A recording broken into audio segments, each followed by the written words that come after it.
sur le rapport réalisé par le groupe ad hoc lancé par l'ambassade d'Algérie en France en novembre 2020, qui fait état d'une situation ubuesque. Notre ambassadeur en France, Mohamed Antar Daoud, a relevé ces contradictions lors de cette réunion.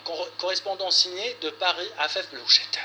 Ubuesque, kafkaïen, injuste et pratique servile, c'est le constat fait par l'ambassadeur d'Algérie en France dans son allocution face à l'ensemble du personnel de l'école internationale algérienne, en énumérant les anomalies rapportées par le groupe de travail ad hoc chargé de lister les difficultés qui entravent le bon fonctionnement de l'école et qui engendrent des situations conflictuelles à répétition depuis plusieurs années. Il y a d'abord le clivage entre enseignants, primaires, secondaires, lycées, et il y a aussi les autres difficultés qu'affronte le corps enseignant et notamment cette différence de salaire.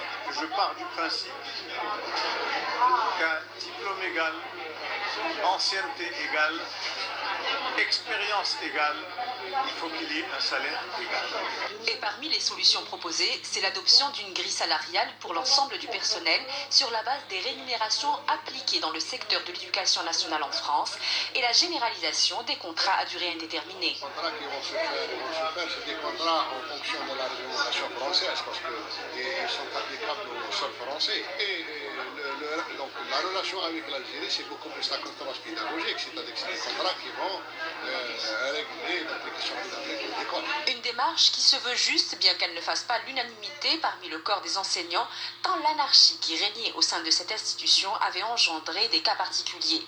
Pour autant, l'idée est de ne pas réparer une injustice par une autre, a insisté l'ambassadeur Antar Daoud et les membres de la commission interministérielle à ses côtés. Méthodologie axée sur l'intérêt de l'élève et de l'enseignant et de tout le personnel, pas uniquement. On ne vise pas une catégorie donnée. Ce qui nous intéresse, c'est de régler, parce que c'est une commission de solutions. Dans un autre registre, l'école internationale algérienne se voit réattribuer un local confisqué dans le passé. Il s'agit de l'hôtel particulier de la rue des Eaux dans le 16e arrondissement de Paris et qui sera mis à la disposition des élèves du secondaire. Une réattribution qui entre dans une démarche plus globale de faire profiter aux institutions et entreprises publiques algériennes de sièges en France. Ainsi, l'ancien siège du consulat algérien dans le 16e arrondissement de Paris abritera Air Algérie notamment. Un appartement dans le 8e arrondissement abritera le siège de la télévision nationale, tandis que la Grande Mosquée de Paris a bénéficié de 2 sièges d'ex-consulats, l'un à Nanterre et l'autre à Vitry.